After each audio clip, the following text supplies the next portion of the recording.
Good morning, dear students. This is Sampat Bhadu, Assistant Professor of English, Government College, Sri Dungargarh, Bikaner.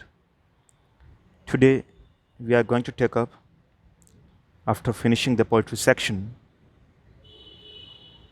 we switch over to the literary history. Under literary history, today we will study Victorian poetry. Dear students, for the sake of convenience of study, English literature has been divided into several periods or eras or ages.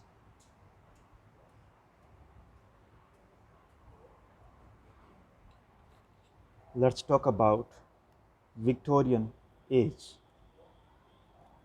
Actually, Victorian age is named after Queen Victoria of England.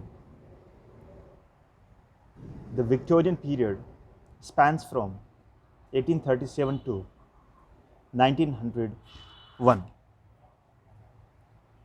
When Victoria became queen in 1837, English literature seemed to have entered upon a period of lean years.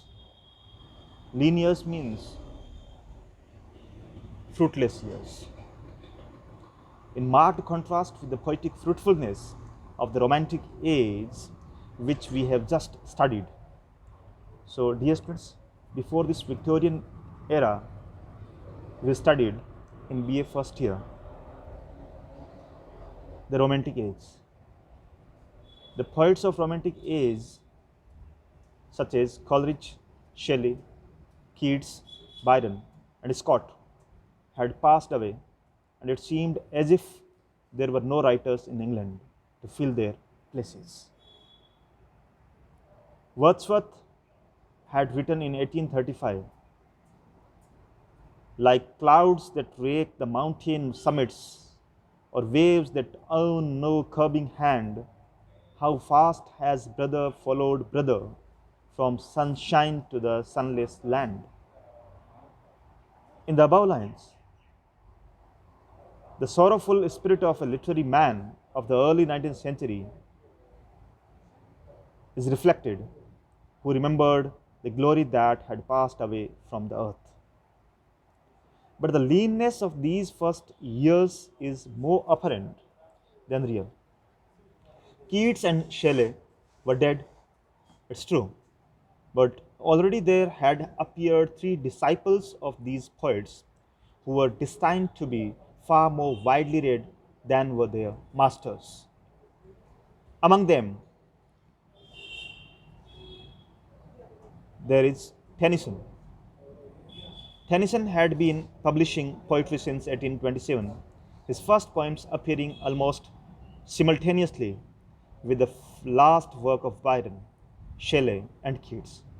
But it was not until 1842, with the publication of his collected poems in 2 volumes, that England recognized in him one of the great literary leaders. So, also Elizabeth Barrett had been writing since 1820, but not till 20 years later did her poems become deservedly popular. And Robert Browning, one of the leading figures of this age, had published his Pauline in 1833, but it was not until 1846 when he published the last of the series called Bells and Pomegranates that the reading public began to appreciate his power and originality. Moreover, even as Romanticism seemed passing away, a group of great prose writers like Dickens, Thackeray, Carlyle, and Ruskin had already begun to proclaim the literary glory of a new age, which now seems to rank only just below the Elizabethan and the Romantic periods. Amid the multitude of social and political forces of this great age, four things stand out clearly. First, the long struggle of the Anglo-Saxons for personal liberty is definitely settled, and democracy becomes the established order of the day.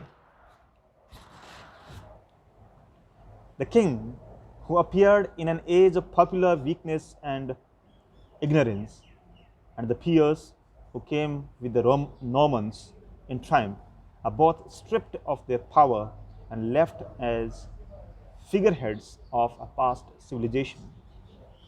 The last vestige of personal government and of the divine right of rulers disappears. The House of Commons becomes the ruling power in England, and a series of new reform bills rapidly extend the suffrage until the whole body of English people choose for themselves the men who shall represent them. Second, because it is an age of democracy, it is an age of popular education, of religious tolerance, of growing brotherhood, and of profound social unrest. The slaves had been freed in 1833, but in the middle of the century, England awoke to the fact that slaves are not necessarily Negroes stolen in Africa to be sold like the cattle in the marketplace, but that multitudes of men, women, and little children in the mines and factories were victims of a more terrible industrial and social slavery. To free these slaves also, the unwilling victims of our unnatural competitive methods, has been the growing purpose of the Victorian age until the present day. Third thing, because of it is an age of democracy and education, it is an age of comparative peace. England begins to think less of the pomp and false glitter of fighting and more of its moral evils, as the nation realizes that it is the common people who bear the burden and the sorrow and the poverty of war, while the privileged classes reap most of the financial and the political rewards. Moreover, with the growth of trade and of friendly foreign relations, it becomes evident that the social equality for which England was contending or fighting at home belongs to the whole race of men. That brotherhood is universal, not insular. That a question of justice is never settled by fighting, and that war is generally unmitigated horror and barbarism. Tennyson, who came of age when the Great Reform Bill occupied attention, expresses the ideals of the liberals of his day who proposed to spread the gospel of peace. Fourth, the Victorian age is especially remarkable because of its rapid progress in all the arts and sciences and in mechanical inventions. A glance at any record of the industrial achievements of the 19th century will show how vast they are, and it is unnecessary to repeat here the list of the inventions, from spinning looms to steamboats and from matches to electric lights. All these material things, as well as the growth of education, have their influence upon the life of a people, and it is inevitable that they should react upon its prose and poetry, though as yet we are too much absorbed in our sciences and mechanics to determine accurately their influence upon literature.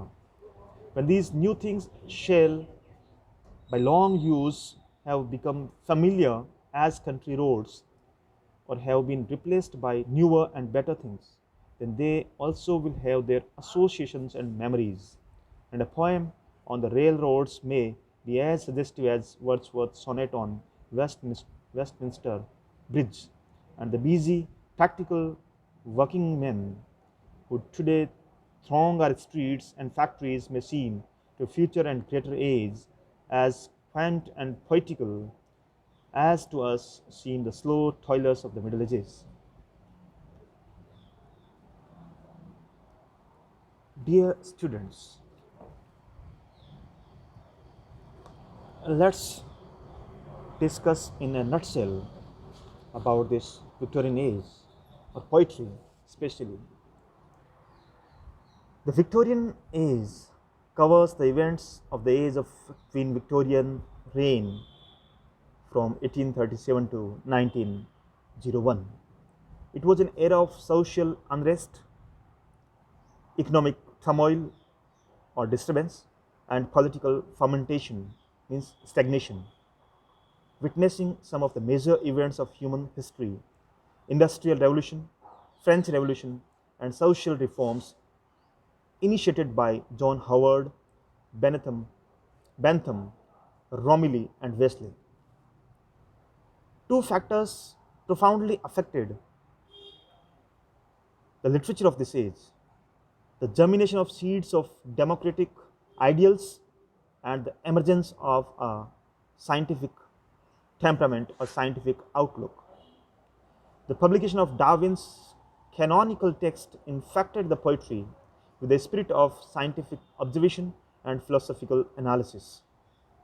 The scientific outlook changed the mental makeup of people of this age, and it became trendy to show a spirit of inquisitiveness. Inquisitiveness means the spirit of questioning and to express doubts. There was a rise in conflict between religion and science, and between blind faith and the spirit of inquiry.